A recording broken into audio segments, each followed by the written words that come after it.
उर्दू सबके लिए चैनल में आपका खुशामदीद। और आज का हमारा सबक है हरूफ की किस्में। उर्दू हरूफ की किस्में, इसको इंग्लिश में कहेंगे काइंड्स ऑफ उर्दू लेटर्स।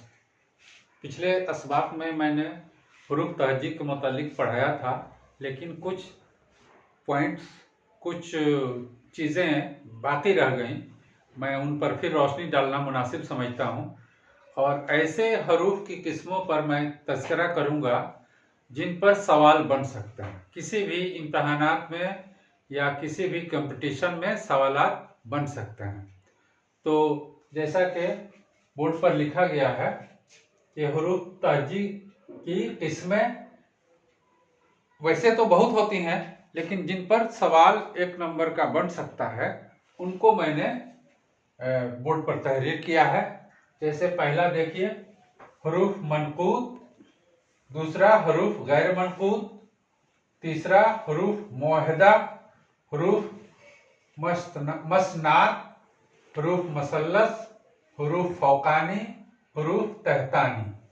तो इसके मुतालिक हम लोग चर्चा करेंगे और इस पर गौर कीजिए कि हरूफ मनकूत, ये पिछले सबक में भी मैंने पढ़ाया है कि जिन हरूफ पर नुक्ता होते हैं उनको हरूफ मनकूत कहते हैं और जिन पर नुक्ता नहीं होते हैं उनको हरूफ गैर मनकूत कहते हैं।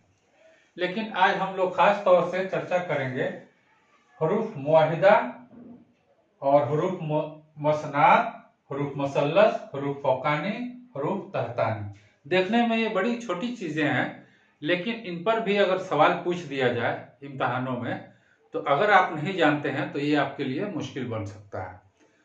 तो हरूफ मुअहदा उन हरूफ को कहते हैं जिन पर सिर्फ एक नुक्ता हो, जिन पर सिर्फ एक नुक्ता हो। जैसे ये बे है, जीम है, जाल है, जे है, ज़ाद है वगैरह। ये यहां लिखना चाहिए हमको। हरूफ मुअहदा, बे पर एक नुक्ता है, खे पर भी है, जाल पर भी है, जे पर भी एक नुक्ता है। तो इन हरूफ को हम हरूफ मुअहदा कहते हैं। और हरूफ मसनात, ऐसे हरूफ जिन पर दो नुक्ते हैं उनको हम हरूफ मसनात कहते हैं। जैसे दो हरूफ वाले देखिए, ते है, फिर ये है, ये हरूफ मसनात हैं। और हरूफ मसल्लसा, जिन पर तीन नुक्ते होते हैं उनको हम हरूफ मसल्लसा कहते हैं। जैसे से है, पे, चे, जे भी है। तो तीन नुक्ते वाले हरूफ को हम हरूफ मसल्लसा या हरूफ मसल्लस कहते हैं। अब नीचे जो लिखा गया है हरूफ फौकानी और हरूफ तहतानी, इसके मुतालिक भी जानना जरूरी है। जिनके ऊपर नुक्ते हों, जिन हरूफ के ऊपर नुक्ते हों उनको हम हरूफ फौकानी कहते हैं। जैसे खे है, खे के ऊपर नुक्ता है, ये ते के भी ऊपर नुक्ता है, जाल के भी ऊपर नुक्ता है, ज़्वाद है, फिर जे है। इनको हम कहेंगे हरूफ फौकानी। और हरूफ तहतानी ऐसे हरूफ को कहते हैं जिनके नीचे नुक्ते हैं।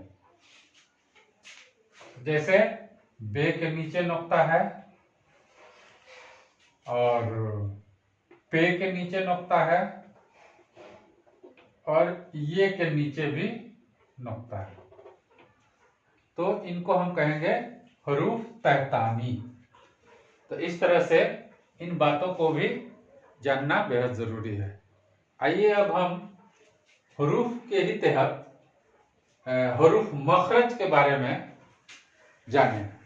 हरूफ मखरज को इंग्लिश में कहते हैं प्लेस ऑफ अल्टरेंस।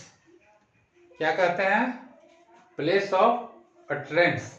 ये बिल्कुल इब्तदाई दौर की चीज है, जब हम बच्चों को हरूफ तहजीब पढ़ाते हैं, अलिफ से लेकर बड़ी तक के हरूफ को याद कराते हैं और उनको बताते हैं, लिखने का मशक कराते हैं।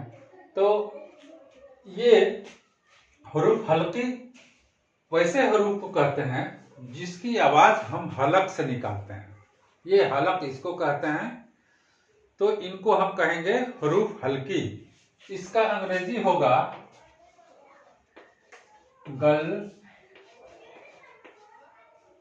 गल्टर्स।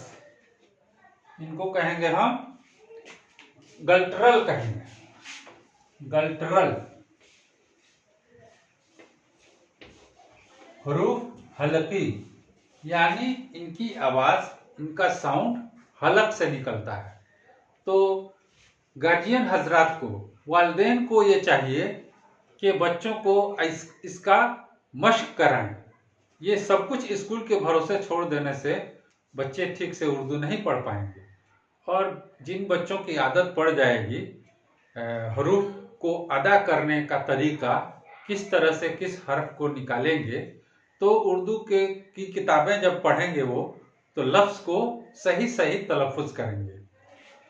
तो हर्फ हल्की में कौन कौन आते हैं हरूफ, जैसे अलिफ है, और ये काफ है, छोटी काफ को भी हलक से हम निकालते हैं। फिर गैन है, आइन को भी हम हलक से निकालते हैं।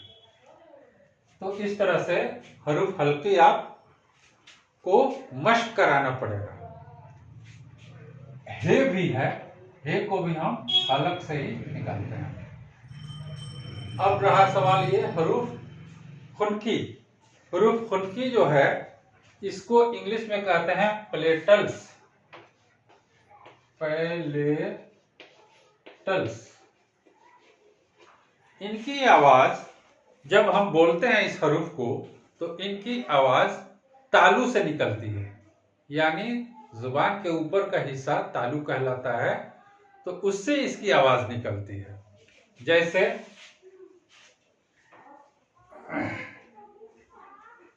जीम, जिम हो गया, और चे,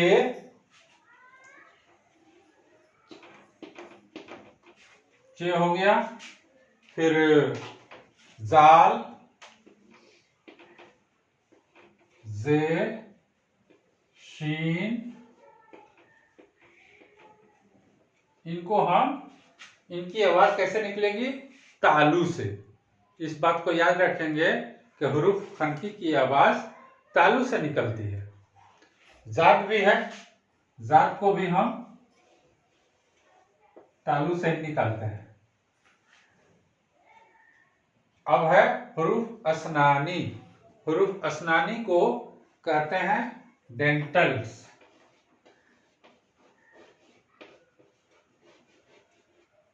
हरूफ असनानी ऐसे हरूफ को कहते हैं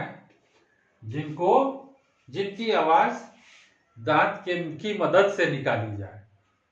दांत से ये हरूफ अदा होते हैं। जैसे ते, से।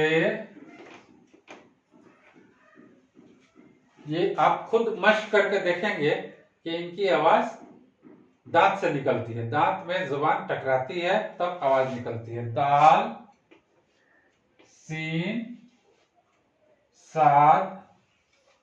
इसको हम कहेंगे हरूफ असनानी। इस पर भी सवाल बन सकता है कि कोई 4 ऑप्शन दिए जाते हैं ऑब्जेक्टिव सवालों में, और हरूफ को लिख दिए जाएं और पूछा जाए कि इनमें हरूफ असनानी कौन है, हरूफ खुनकी कौन है, हरूफ हल्की कौन है। तो बच्चे जो जाने रहेंगे, या जो ऊंचे क्लास के भी जो लोग बच्चे हैं, उनको भी अगर याद रहेगा तो वो सवाल का हल आसानी से कर सकते हैं। ये खास तौर से कंपटीशन के लिए और इम्तहानात के लिए जरूरी है, तो इन पर आप ध्यान देंगे। और ये तो भी है, तो भी जो है इसकी आवाज दांत की मदद से की जाती है। चौथा है हरूफ शफवी। हरूफ शफवी, इसको इंग्लिश में कहते हैं, हरूफ शफवी को इंग्लिश में क्या कहते हैं? मैं थोड़ा सा भूल रहा हूं। बहरहाल हरूफ शफवी को आप समझ लीजिए, इनकी आवाज लब से निकलती है। लब माने होंठ। जो हरूफ लब से निकलते हैं उनको हरूफ शफवी कहते हैं। आप खुद पढ़कर देखेंगे, जैसे बे, पे, फे, वाव, इन हरूफ की आवाज किससे निकलती है? लब से। तो लब से निकलने वाले हरूफ को हरूफ शफवी कहते हैं। मीम भी है, मीम की भी आवाज जब दोनों होंठ सटेंगे तभी मीम की अदायगी होगी। इस तरह से ये जो हरूफ हैं, किसको किस जगह से हम निकालेंगे तो सब कुछ उस्ताद स्कूलों में नहीं बता पाते हैं। ये वालिदैन पर फर्ज है, गार्जियन पर फर्ज है कि बच्चों को इन हरफों का तलफ़ुज़ बार बार मश्क कराए, ताकि इम्तहान में या किताबें जब वो पढ़ें तो सही तलफ़ुज़ अदा कर सकें। तो इस तरह से ये सबक आज ख़त्म होता है। और जो लोग चैनल में पहली बार चैनल को देख रहे हैं, उनसे मेरी दरख्वास्त है कि चैनल को सब्सक्राइब करेंगे, लाइक और शेयर करें, ताकि सभी लोगों को फ़ायदा हो। बहुत बहुत शुक्रिया। खुदा हाफिज़।